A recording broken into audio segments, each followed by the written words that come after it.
आतंकवाद पर कंट्रोल पाया है, इसको रोकने में सफलता की प्राप्त की है। हमने सामने आ रहा है वो 20 से ज्यादा लोगों की यहाँ पर मृत्यु हुई है इस कायराना आतंकी हमले में। निहत्थे लोगों के ऊपर ओपन फायर आतंकवादियों के द्वारा किया गया है और इसमें 20 से ज्यादा लोगों की मृत्यु की खबर आ रही है। खुद गृह मंत्री अमित शाह मजबूत हो चुके हैं। नमस्कार, मैं हूं जगत सिंह अवाना और आप देख रहे हैं सरेना टाइम्स। दोस्तों, राजनीति का तड़का और राजनीति में मीडिया का तड़का और मीडिया में अंधभक्तों का तड़का कहीं ना कहीं इस देश के लिए नुकसानदायक साबित हो रहा है। कल पुलवामा में जो घटना घटी कश्मीर में, वो बेहद ही निंदनीय है।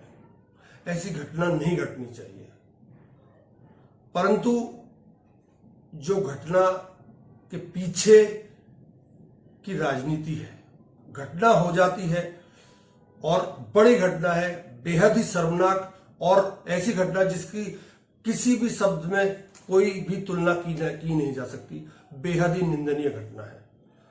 27-28 निर्दोष लोगों की हत्या उसमें हो गई, जिसमें 2 विदेशी भी मारे गए। परंतु अब इस पर राजनीति शुरू हो गई है। जहां एक तरफ मीडिया ने इसको दूसरा रूप देना शुरू कर दिया, वहीं बीजेपी का आईटी सेल भी अब सक्रिय हो गया है। जहां गृह मंत्री इस समय जम्मू कश्मीर में हैं और वो वहां की स्थितियों का जायजा ले रहे हैं।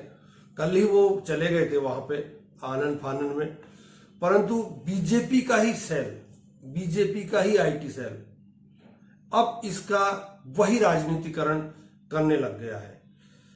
मध्य प्रदेश बीजेपी छत्तीसगढ़ की ट्विटर हैंडल पर एक पोस्ट किया गया है जिसमें लिखा है, धर्म पूछा जाति नहीं याद रखेंगे।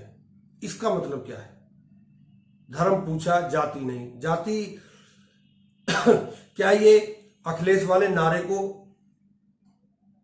गलत बता रहे हैं जाति वाला, या अपने धर्म को आगे बढ़ाकर और धार्मिक उन्माद फैलाने का प्रयास कर रहे हैं?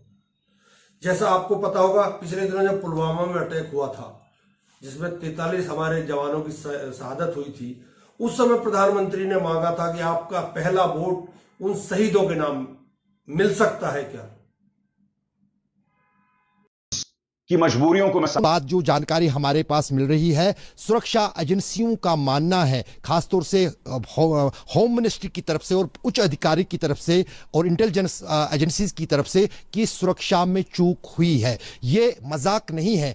2000 टूरिस्ट किसी एक पिकनिक स्पॉट पे हैं, वहां पर ना ही पुलिस बल की कोई तैनाती, ना ही सुरक्षा बलों की कोई तैनाती। हम देखते हैं जब अमरनाथ यात्रा होती है 10 मीटर, आपने भी देखा होगा, 10 एक बड़ी खबर हम बता देते हैं अशरफ, जिसकी कि 2 विदेशी नागरिकों की भी यहां पर जान गई है। बहरहाल, मैंने पत्रकार विजेता सिंह का जिक्र किया को अमित शाह ने जम्मू कश्मीर में सुरक्षा हालात को लेकर एक बहुत विस्तृत जायजा लिया था, क्योंकि 27 मार्च को कठुआ में टाइम वोटर से कहना चाहता हूं कि आपका पहला वोट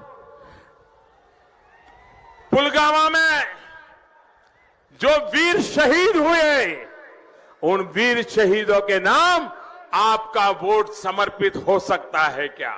दोस्तों, पत्रकार विजेता सिंह ने यह जानकारी दी है और यह बहुत ही अहम जानकारी है। यहां पत्रकार विजेता सिंह कह रही हैं कि अभी कुछ ही दिनों पहले देश के गृह मंत्री अमित शाह के नेतृत्व में कश्मीर की सुरक्षा का जायजा लिया गया था। तो सबसे बड़ी बात, ऐसा कैसे हो सकता है कि एक जगह पर करीब 2000 पर्यटक थे, फिर भी इतनी बड़ी सुरक्षा में चूक?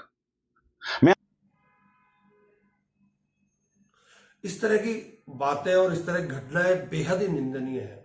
किसी भी रूप में इसमें राजनीति करना उचित नहीं है, परंतु राजनीति हो रही है और राजनीति अभी तक तो बीजेपी की तरफ से ही देखने को मिली है, जबकि बीजेपी की वहां जिम्मेवारी है।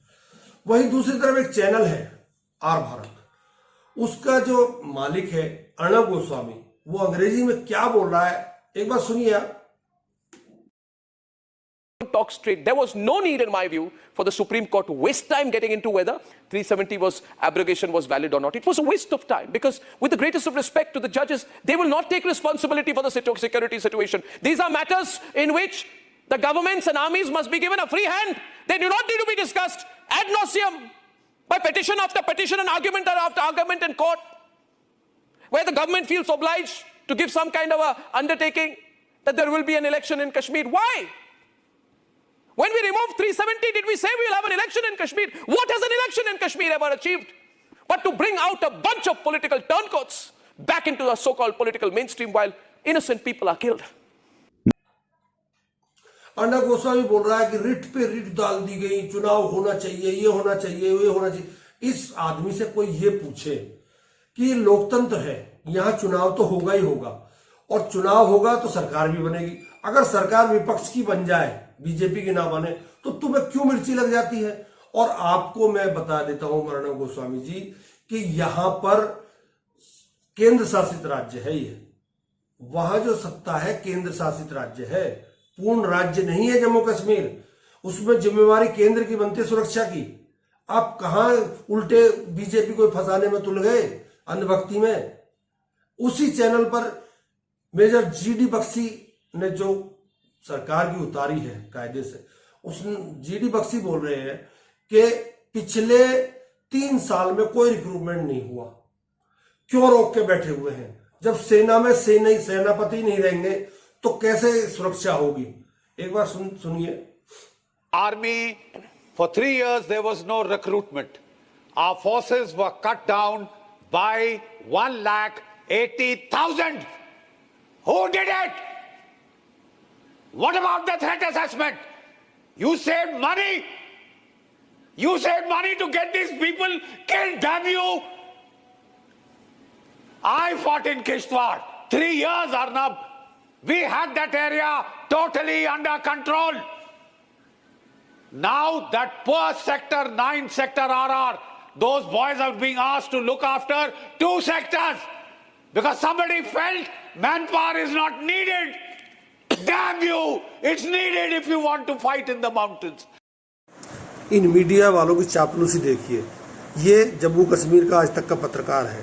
जब ये बता रहा था कि सुरक्षा में चूक हुई है, और जब इस सुरक्षा की बात केंद्र सरकार पर आती है तो किस तरह से ब्रेकिंग न्यूज आ जाती है। एक बार आप देखिए इसका नजारा। जानकारी हमारे पास मिल रही है, सुरक्षा एजेंसियों का मानना है, खासतौर से होम मिनिस्ट्री की तरफ से और उच्च अधिकारी की तरफ से और इंटेलिजेंस एजेंसीज की तरफ से, कि सुरक्षा में चूक हुई है। ये मजाक नहीं है।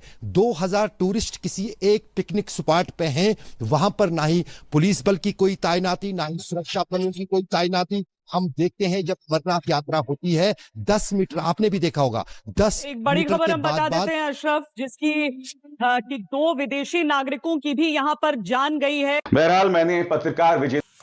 अब यहां सवाल उठता है, प्रधानमंत्री शहीदों के नाम पर वोट मांगते हैं, बीजेपी ने वही अपना राग शुरू कर दिया हिंदू मुसलमान का।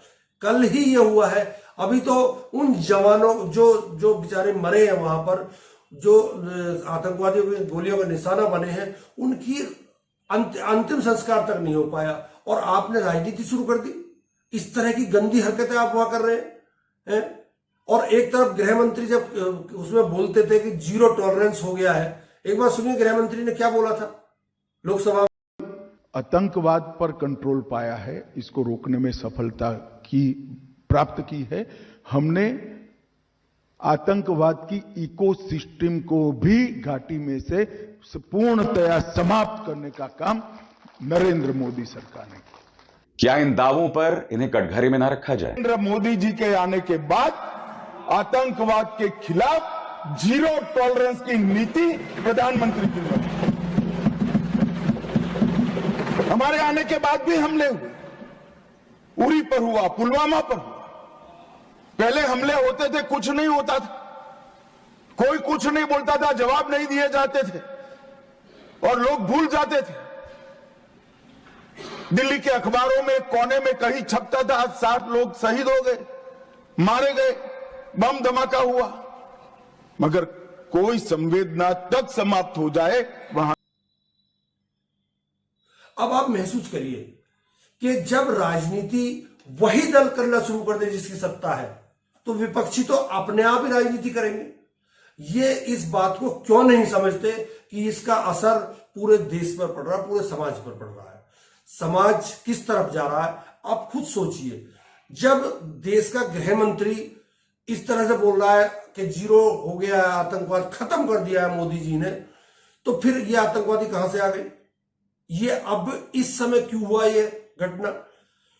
जब वक्त का बिल गर्म है, जब निशिकांत दुबे ने यहां गर्मी ला रखी है, वहीं राष्ट्रपति जी रोज नए नए सगुफा छोड़ देते हैं। राष्ट्रपति जी की बात मैं कल करूंगा, परंतु आज जो मैं बात कर रहा हूं, जब ये घटना घटी उसके बाद पूरे जम्मू कश्मीर में रेड अलर्ट घोषित हो गया। उसके बाद जो सैलानी थे, जो बेचारे बाहर से घूमने जाते हैं कश्मीर में ठंड के गर्मी की वजह से, उनको जगह नहीं मिली, तो वहां के मुसलमानों ने कैंडल लाइट, पहले तो कंडोलेंस में कैंडल लाइट निकाली, उसके बाद वहां जो लोग पहुंचे उनको बाकायदा मस्जिदें खुलवाई गई उनके लिए। अभी अभी हम सबको एक खबर मौसूल हुई है कि पहलगाम कश्मीर में टूरिस्ट पे दहशतगर्दों ने अटैक किया है, जो कि काबिल मजम्मत है। दुनिया के कोने कोने से कश्मीर में लोग सैर तफरी के लिए तशरीफ लाते हैं और उन पे इस किस्म का प्रहार करना या इस किस्म का अटैक करना बुज़दिलाना है, और हम पूरी अवाम बलेसा इसकी मजम्मत करते हैं। अब दोस्तों 30-40 सेकंड का एक और वीडियो देखिए। मैं आपको बतलाना चाहता हूं, इस वीडियो में राजौरी के अंदर, जी हां, राजौरी जिले के अंदर मुस्लिम समुदाय ने अपनी मस्जिदें खोल दी हैं पर्यटकों के लिए। इस वीडियो का एक अंश देखिए जिससे पता चल रहा है कि इस लम्हे में आम कश्मीरी पूरे भारत के साथ है। आज सुबह ही मैंने आपको बतलाया था किस तरह से आम कश्मीरी इस हमले से हिल गया है और वो कैंडल मार्च कर रहा है आतंकवादियों के खिलाफ। मगर राजौरी में किस तरह से मस्जिदें खोल दी गई हैं आम पर्यटक के लिए, देखिए मंजर। इस सब के बीच मुल्क के अलग अलग हिस्सों से आए सयाह यानी कि टूरिस्ट हैं, जिन्हें की कुछ मुश्किलात भी उठानी पड़ी, लेकिन इस सब के बीच राजौरी के लोगों ने एक ऐसी मिसाल कायम की है जिसका कोई तोड़ नहीं है। मैं इस वक्त राजौरी शहर की जो जामिया मस्जिद है यहाँ खड़ा हूँ, और मेरे साथ जो इस वक्त टूरिस्ट लोग हैं ये केरला के रहने वाले हैं, और ये लोग मुगल रोड के रास्ते कश्मीर जा रहे थे, लेकिन देरी होने की वजह से इन्हें रात के वक्त मुगल रोड पर जाने की इजाज़त ना दी गई, जिसके बाद मस्जिद कमेटी ने अपनी मस्जिद के दरवाजे खोल दिए और अब ये सभी लोग यहाँ राजौरी में रुके हुए हैं। अब आप मेरे सवाल का जवाब दीजिए, ये मस्जिदें कौन खुलवा रहा है? इस देश का मुसलमान है या कोई और है? इस देश में मर रहा है जो भारत का नागरिक मर रहा है। ये हिंदू और मुसलमान और जाति वाला जो अभी बीजेपी ने डाला है, इसके लिए जिम्मेवार कौन है? कौन क्यों डाल रहे हैं ये लोग इस तरह से? और अगर इस तरह से डालना है तो आप खुले में डालो ना, कायदे से, और कहो कि हम मुसलमानों को मार देंगे। कही है ना, एक बार बोलिए, आप आतंकवादियों को मारिए, आप आतंकवादियों के खिलाफ बोलिए, पूरा देश आपके साथ खड़ा हुआ है। आप आतंक को जड़ से खत्म करिए, पूरा देश आपके साथ खड़ा हुआ है।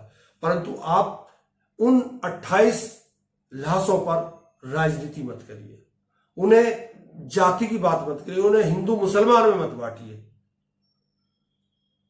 नहीं तो देश यूं ही आतंकवाद और आतंकवादी घटनाओं से लड़ता रहेगा। मेरा निवेदन है, मानना ना मानना आपकी मर्जी है, परंतु इतना मैं जरूर कहूंगा कि अगर सौहार्द बनाना है तो आतंकवादी घटना को आतंकवादी घटना रहने दो, और जो देश के नागरिक हैं उनके ऊपर तरस खाओ, उनको हिंदू मुसलमान में मत बांटो। जातियों में हम लोग पहले बटे हुए हैं और जाति का ऐसा दंश है जो कभी खत्म नहीं हो सकता। ये जो अटैक हुआ है जम्मू कश्मीर में, ये बेहद ही निंदनीय है। उसकी कड़े रूप में आलोचना होनी चाहिए। सब नेता उसकी आलोचना कर रहे हैं, राहुल गांधी भी कर रहे हैं, सोनिया गांधी भी कर रही है, प्रियंका गांधी भी कर रही हैं, प्रधानमंत्री अपनी यात्रा छोड़कर वापस आ गए हैं।